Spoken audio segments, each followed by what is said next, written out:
Buenas tardes a todos. Los casos he traído el día de hoy, dos casos radiológicos, pero con un mismo interés. El primero es un hombre de 30 años, un futbolista con una masa en la pierna izquierda de reciente aparición. Este es un paciente que no tenía ningún antecedente de importancia. Consultó de forma temprana por un trauma contuso en la pierna izquierda mientras se encontraba realizando el deporte. En esa ocasión se le descartó que tuviera alguna fractura o alguna lesión y se dio manejo ambulatorio. De forma ambulatoria se le realizó una resonancia y dado los hallazgos de esta venía en seguimiento ambulatorio. Al examen físico, 3 meses después mostraba una sensación de masa en el margen lateral de la pierna izquierda. Había aumento en el perímetro de la pierna, sin embargo no se observaban cambios inflamatorios. Esta es la radiografía del el evento agudo, donde lo que nos llama la atención es el aumento en la densidad de los tejidos blandos en el margen lateral superior de la pierna izquierda. No se observaba ningún tipo de fracturas. Y esta fue la ecografía con la cual se le estaba haciendo seguimiento a este paciente. Entonces aquí encontramos una colección de morfología ovalada. Vemos que este es un corte extendido longitudinal. Sus contornos son bien definidos. Se observa que está rodeado por una cápsula y la localización se encuentra entre el plano graso profundo y por encima de la fascia de la pierna. Vemos que el contenido es es anecoico completamente, se observan algunos ecos en su interior y en la porción más dependiente se observaban algún área de mayor ecogenicidad con presencia de nivel. A la evaluación Doppler no se encontraba que esta colección o este componente presentara flujo. Se observaban algunos cambios inflamatorios leves en la grasa, principalmente en la grasa superficial. Y aquí podemos ver mucho mejor la morfología de esa cápsula que rodeaba esa colección. Este es un corte extendido donde podemos ver la localización de esta colección. Se encuentra por encima de la fascia lateral y vemos que no hay un compromiso como tal muscular ni un compromiso profundo. Aquí podemos ver la cortical del peroné. Entonces, si nos volvemos atrás, haciendo retrospectiva, podemos ver que en la placa inicialmente se observaban algunos cambios inflamatorios aquí, pero vemos esta imagen radiopaca en los tejidos blandos del tercio superior de la pierna izquierda que probablemente pudieran haber correspondido a la colección en mención. El segundo caso es un hombre de 47 años, consultó por una masa peritrocantérica posterior a accidente de tránsito, tampoco sin antecedentes de importancia. Cuando ocurrió el accidente, no hubo traumatismo craneoencefálico y solamente presentaba abrasiones en el torso y en la pierna derecha y con un abultamiento que persistía. Desafortunadamente no tengo las radiografías del evento agudo, pero sí esta radiografía de control realizada un mes después, donde vemos que en la región peritrocantérica derecha se observa una imagen con una opacidad de tejidos blandos que se localiza a la altura del trocánter mayor y característicamente vemos que está rodeado por un halo de menor densidad, un halo radiolúcido, lo que nos hace pensar que esto se encuentra superficial y no está en contacto con los planos musculares profundos. Esta es una ecografía realizada 3 meses después también a este paciente, donde vemos que esta colección es hipoecogénica, se observan algunos ecos o algunas imágenes de mayor ecogenicidad en su interior, morfología ovalada, se encuentra por encima de la fascia lata, como podemos ver aquí en este corte transverso y en este corte longitudinal, y con algunos cambios inflamatorios adyacentes. Esta imagen que vemos aquí es una aproximación a esta imagen ecogénica que se encontraba en su interior.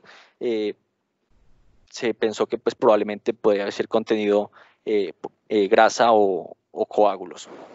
Este es el los cortes para poder evidenciar que no había ningún compromiso profundo. Aquí podemos ver el trocánter mayor que se encuentra sin ningún tipo de compromiso. Entonces, la presentación clínica y radiológica de nuestros dos pacientes nos lleva a pensar que son dos pacientes jóvenes, activos, que han presentado un mecanismo de trauma muy similar, uno cerrado, contuso, con fuerzas de compresión y cizallamiento por los deportes o por el accidente de tránsito. Hay una anormalidad palpable con una colección líquida, la cual presenta acumulación gradual y algunos cambios inflamatorios variables. Esto nos lleva a pensar a que probablemente esto se corresponda o con un hematoma complicado, o necrosis grasa licuefacta, cambios inflamatorios de la bursa, de la fascia profunda de la pierna en el primer caso, o de la fascia lata en el segundo, o que posiblemente sea una colección serosa o acumulación linfática. Quizás todos estos diagnósticos sean posibles en nuestros pacientes. Aquí me permito mostrarles los estudios de resonancia realizados al futbolista. Vemos que no se observaba ningún compromiso muscular, pero sí por encima de la fascia externa de la pierna. Vemos que hay una colección que se comporta hiperintensa en esta secuencia STIR coronal. Es isointensa, un poco más intensa que el líquido en el T1. Vemos que persiste esa morfología ovalada y en esta secuencia sensible al líquido podemos ver que se rodea de una cápsula completamente y que está localizada entre la fascia y el tejido celular subcutáneo. Si se fijan muy bien, vemos que dentro de esa colección hay una imagen que es hipointensa en el STIR y en la densidad de protones con saturación grasa, e hiperintensa en el T1, posiblemente por contenido graso. Este es el segundo paciente, el paciente del accidente de tránsito, donde vemos que hay una colección ovalada, contornos bien definidos. Vemos que se presenta una cápsula, tanto en la densidad de protones como en el STIR coronal. La podemos identificar muy bien, la cápsula hipointensa, con cambios inflamatorios adyacentes. El contenido de esa colección es heterogénea. Vemos que hay algunas áreas de mayor intensidad de señal hacia el fondo. Precisamente para este caso se realizan secuencias de difusión donde vemos que hay algunas áreas de restricción dentro de esa lesión. Bueno, esto me da parte para hablar de la lesión de Morel-Lavallée o lesión cerrada por deceleración, como fue que se describió, en la cual se presenta una separación traumática del tejido celular subcutáneo de la fascia profunda, y esto se da en sitios específicos. Esta lesión, descrita por este anatomista francés, más o menos alrededor del siglo XIX, la describió en la región peritrocantérica, ya que en esta zona hay una prominencia ósea con tejidos superficiales muy móviles que son frecuentemente sometidos a estrés. Entonces, aquí vemos lo que ya hemos mencionado previamente, la composición de la piel, el tejido celular subcutáneo, vemos la fascia profunda y vemos que en esta fascia hay una presencia tanto de vasos sanguíneos como de vasos linfáticos, y es la que nos separa el tejido celular subcutáneo de los planos musculares.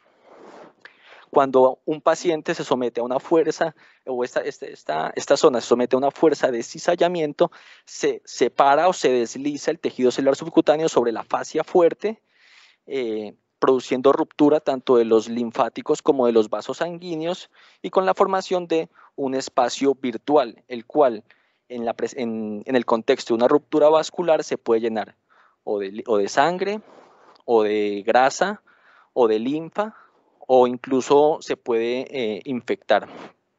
Estos son los sitios más que se han descrito en la literatura que pueden presentar este tipo de lesiones. Vemos con mayor frecuencia la región peritrocantérica, la cara medial y lateral de la pierna, en la porción anterior de la rodilla. En nuestro caso vemos que es una presentación muy poco común, el margen lateral y medial de la pierna. Incluso se puede presentar por encima de la fascia de los rectos o en el deltoides. Esta es una imagen de la literatura donde podemos ver cómo no se observan cambios significativos inflamatorios en la piel, pero sí podemos ver todos esos cambios en la coloración, posiblemente por el contenido hemático de la lesión. Esta lesión se describe en radiografía convencional como una lesión bien definida. Ya para este entonces la cápsula tiene una formación completa y podemos identificar la interfase entre los planos profundos y los planos superficiales por esta imagen radiolúcida que la separa. En ecografía, siempre identificar el plano profundo, identificar la fascia que separa tanto la grasa como del plano muscular, y esa será la localización con algunas imágenes ecogénicas en su interior. En tomografía, se prefiere que sea una tomografía contrastada para permitir el realce de la cápsula, una colección con una densidad homogénea. Se pueden encontrar algunas imágenes de diferente densidad en las zonas declives, bien sea por grasa o por contenido hemático sedimentado. Y ya en la resonancia vamos a ver una colección predominantemente líquida que con el paso del tiempo va a presentar septos o componente sólido en su interior. Esta clasificación fue hecha por Mellardo y Bencardino. Sin embargo, hacer una clasificación de 6 estadios de la lesión es un poco muy engorroso, y actualmente lo que se prefiere es diferenciar estas lesiones en si son agudas o son crónicas. La diferencia principal entre agudas y crónicas, pues aparte del tiempo, va a ser la formación de la cápsula, que la vamos a ver en todas las lesiones crónicas. Ya el contenido, si es un contenido heterogéneo o si se comunica con los planos adyacentes o si tiene un realce nodular o cambios inflamatorios, nos llevará a pensar pues que sea crónica. Aquí vemos dos imágenes de una colección de una lesión de Morel-Lavallée. Está en la región, en la cara lateral de la rodilla, donde vemos que en esta secuencia sensible al líquido parcialmente se alcanza a identificar una imagen hipodensa en el plano más profundo, pero en la parte superficial no, lo que nos habla de que la cápsula no se ha formado tampoco en este momento. En esta imagen de ecografía plano longitudinal vemos que no se ve esa imagen ecogénica que mirábamos en el plano inicial, que corresponde a la cápsula que separa pues el contenido líquido del resto de las estructuras. Y estas son imágenes de una colección ya con mayor heterogeneidad en su ecogenicidad. Vemos que hay septos en su interior, áreas más ecogénicas hacia la porción más profunda, y que en las secuencias post-contraste pueden presentar realce grueso tanto de la cápsula como de los tejidos blandos, o realce nodular, como vemos en esta otra, en la cara lateral del muslo izquierdo. El tratamiento ha sido siempre debatido. La mayoría de los casos se hace un seguimiento y se ofrece la posibilidad de hacer drenaje cuando hay persistencia o dolor de estas lesiones. Se puede ofrecer el tratamiento también con drenaje percutáneo. En esta imagen podemos ver cómo se hace un drenaje. Aquí podemos ver la presencia del catéter en el interior de la colección, un drenaje activo, y vemos que después del drenaje hay una adecuada resolución de la lesión. Sin embargo, esta es la experiencia de la Clínica Mayo en Rochester, donde en 20 años hubo una recolección de 87 pacientes y se evaluó la eficacia tanto de o manejo conservador o aspiración percutánea o cirugía. ¿Y qué encontraron ellos? Aquí tenemos los 3 grupos: los que se operaron, los que no se operaron y los que se hizo aspiración.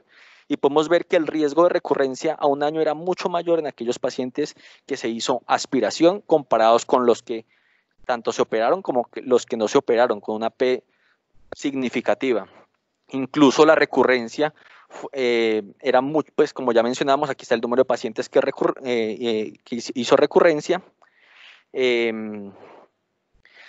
Si evaluamos dentro de los pacientes a los cuales se les hizo aspiración, a cuáles fue a los que verdaderamente les fue bien y a los que realmente recurrieron, encontraron que el punto de corte del líquido aspirado era 50, donde si se hacía una aspiración de más de 50 centímetros cúbicos, había una posibilidad del 83% de que esa lesión fuera a recurrir, comparado con el 33% de que resolviera.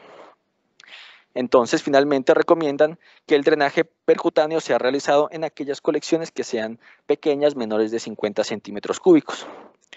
Aquí podemos ver a este paciente con una colección superficial a la fascia lata, es hiperintensa, homogénea. Al segundo mes vemos que ya se alcanza a visualizar la cápsula en esta imagen axial de tomografía. A este paciente se le ofreció hacerle el drenaje. Aquí podemos ver cómo es la consistencia y la ecogenicidad de esa lesión con muchos septos en su interior. Se le realiza el drenaje y vemos que a los 5 y a los 7 meses esa lesión realmente resolvió, una lesión realmente pequeña. Incluso se puede llevar a colecciones que requieran drenaje quirúrgico, como en este caso. Aquí podemos ver un paciente al cual se le ha realizado una resección de esa cápsula que rodea esa lesión quística. Vemos que cuando se corta esa cápsula muestra en el interior un material friable con partículas hemorrágicas en su interior. Vemos esa decoloración marrón característica de la hemosiderina y hacia la porción inferior esas áreas de necrosis, posiblemente necrosis grasa. Entonces, como puntos clave, la lesión de Morel-Lavallée son lesiones líquidas por desprendimiento tisular y con una formación de un potencial espacio que se van a presentar en localizaciones específicas con un mecanismo de trauma similar que va a llegar a que roce el tejido celular subcutáneo sobre la fascia, se deslice y se forme ese espacio virtual. Los hallazgos pueden ser muy variables y dependen de la colección, y la importancia desde el punto de radiología es identificar si esa colección es susceptible de drenaje, menor a 50 centímetros cúbicos y si ya presenta cápsula. Bueno, ¿qué pasó con nuestros pacientes? Al futbolista se le hizo manejo ambulatorio y hasta el momento está en seguimiento por esta lesión, y el accidentado, pues no tenemos más seguimiento, a ninguno de los dos se le ha ofrecido manejo quirúrgico hasta el momento. Esta es la bibliografía con la cual hice la revisión. Muchas gracias.